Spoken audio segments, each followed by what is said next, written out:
Welcome to the Berkeley Climate Change Network podcast.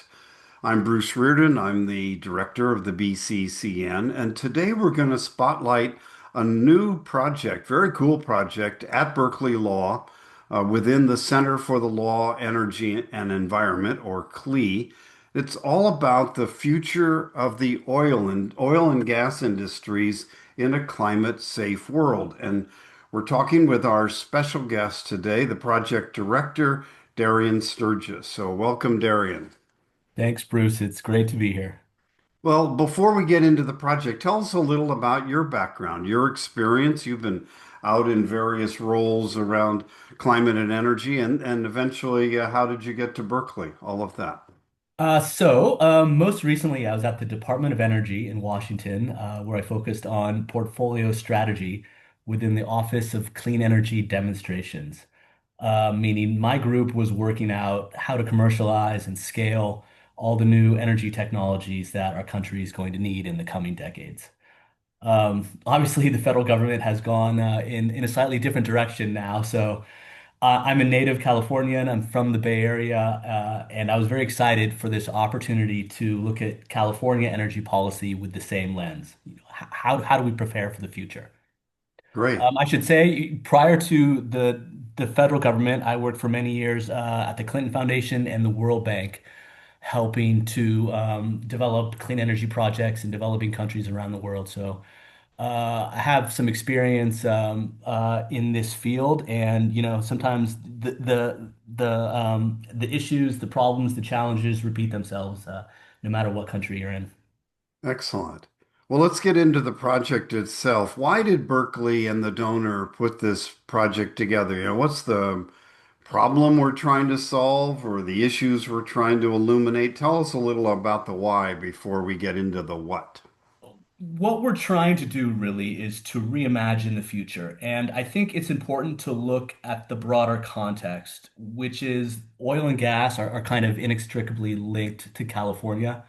The state's been producing oil for 100 years. Anyone who's seen the Daniel Day-Lewis movie, what's it called? There Will Be Blood. Looks at the early history of those days. We don't produce as much as we used to. Production's been slipping a bit, but it's still significant. It's around 300 million barrels a day.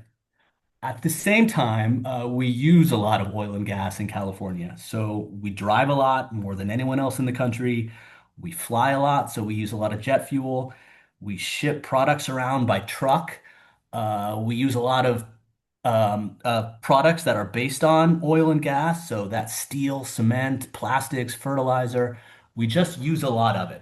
And so that means even though we produce oil, we still import a lot.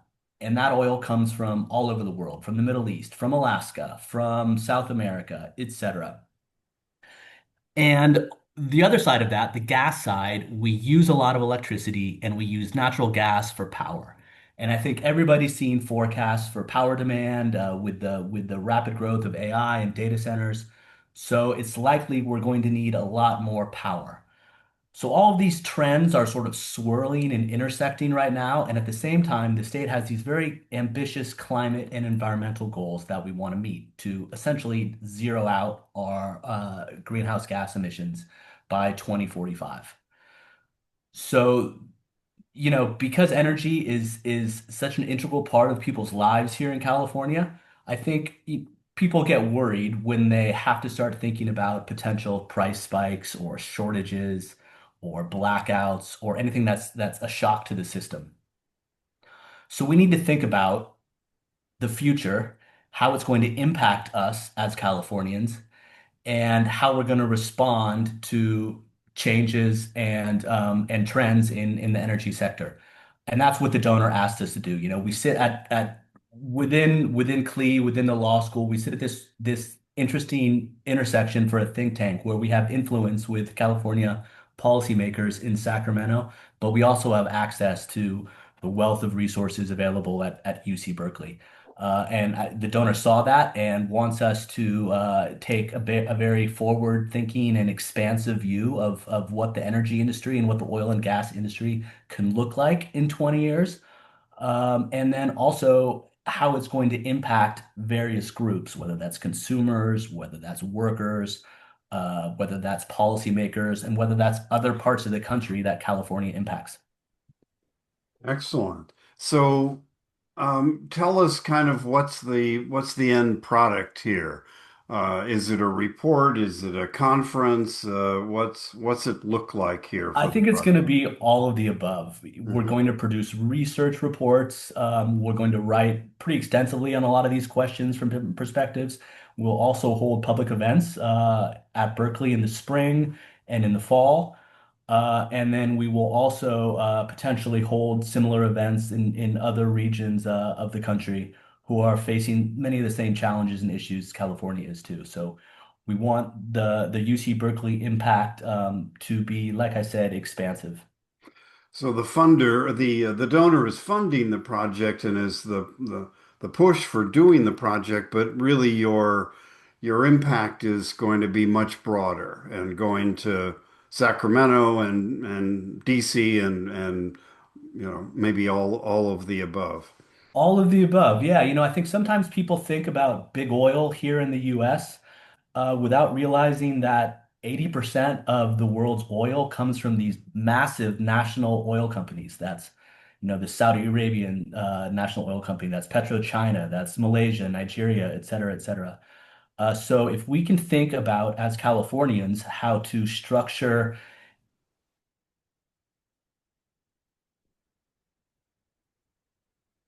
felt around the world, I think. Darian, that last part cut out. If you can go back to if we can structure, let's Right. So if we in California can think about how to structure the oil and gas sector to be more climate friendly, to follow very stringent environmental and labor regulations, we think that can have an impact around the world. great. Okay, so let's talk about how you're going to do this project. Kind of what are the steps? Where are we now, and where are we going this year? And it's a 2-year project. Am I correct on that? A 2-year project, and as I alluded to, there are a lot of experts and a lot of talent within the UC Berkeley,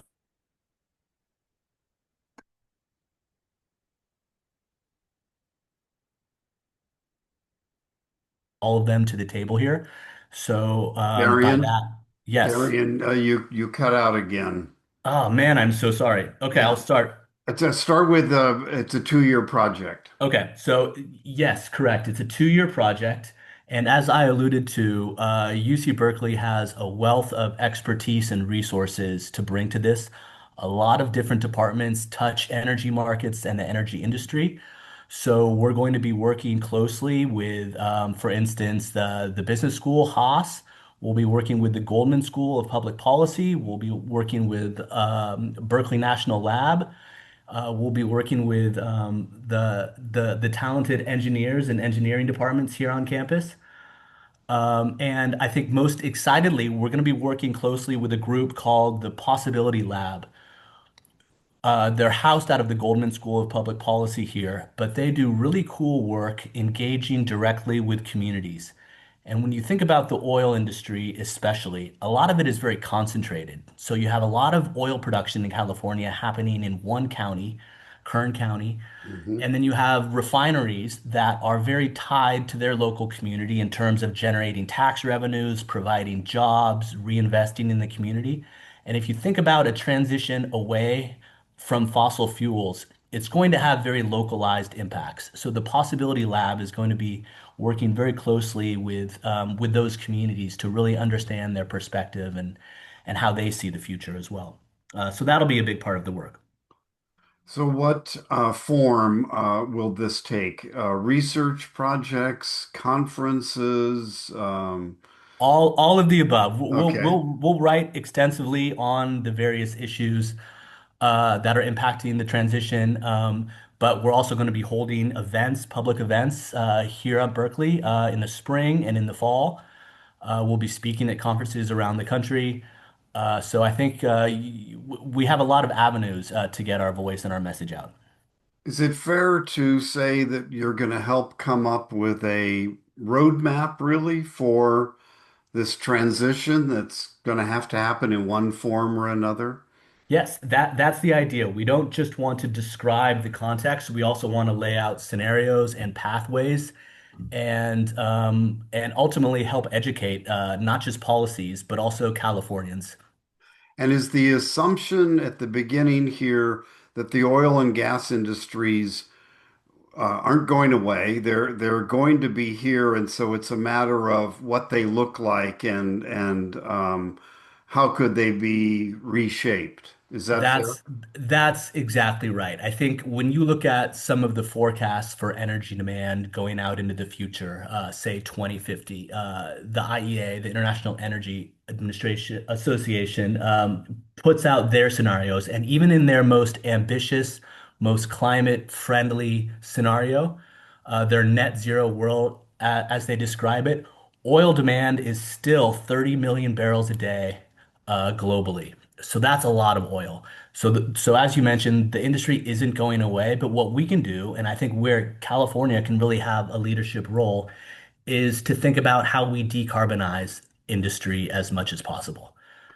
Can you see some different options for what this could look like, or is that too soon to say? No, no, I mean, generally, the industry is already thinking about this. There was a methane fee baked into the Biden administration's climate laws, and most of industry supported that. Um, it's interesting when you see the uptake of things like solar generation in oil production fields in Texas.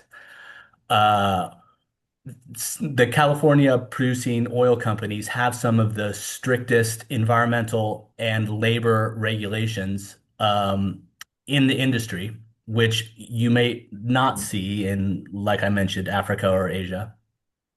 So I think the U.S. oil industry, or at least a percentage of them, they see the future and they want to decarbonize the industry, and they see this as a way for them to differentiate themselves from their competition from other countries, especially.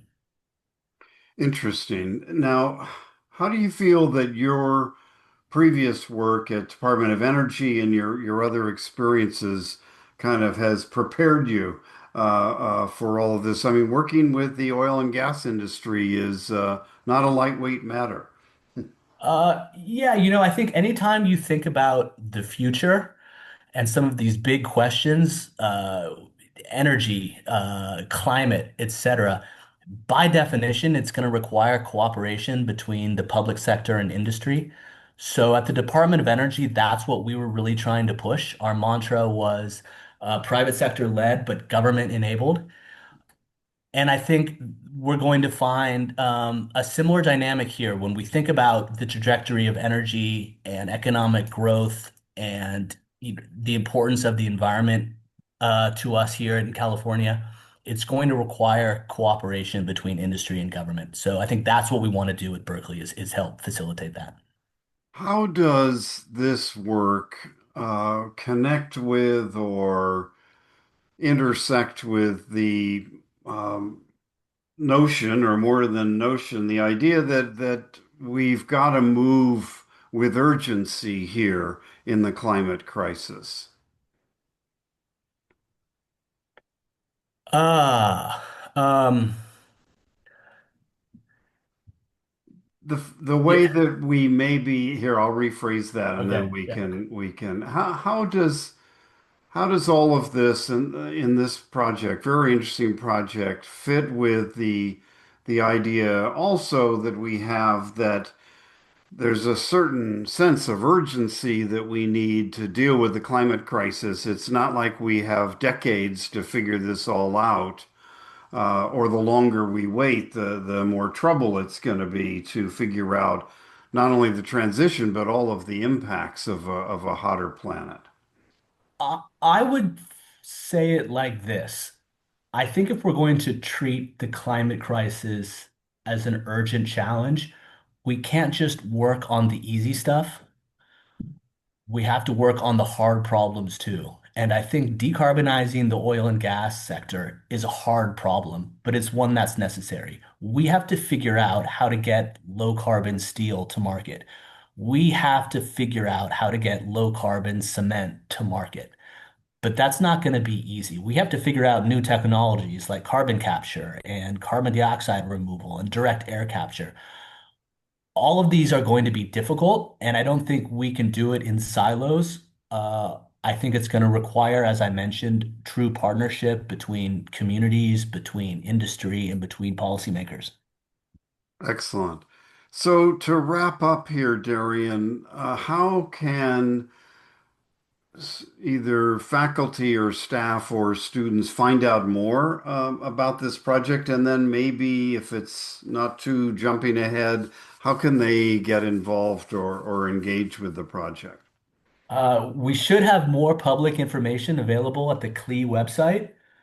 We are planning to hold a public event in March, so watch this space for more information on the specific date and time for that. But I would say reach out. We are going to be doing outreach to the broader UC Berkeley community, but if you are listening and you are interested in engaging, please feel free to get in touch. Okay, thank you. Well, thanks, Darian. This has been helpful to give us the first kind of overview of this really interesting project, the future of the oil and gas industry in a climate safe world, and particularly here in California, as you pointed out, with our great use of oil and gas and great production in this state as well, to go with the big climate goals and the way we've been trying California to lead the way for much of this country and the world on decarbonizing. So thank you, and thank you all for listening. This is Bruce Reardon for the BCCN Climate Podcast, and we will see you next time on the BCCN Climate Podcast. Thanks.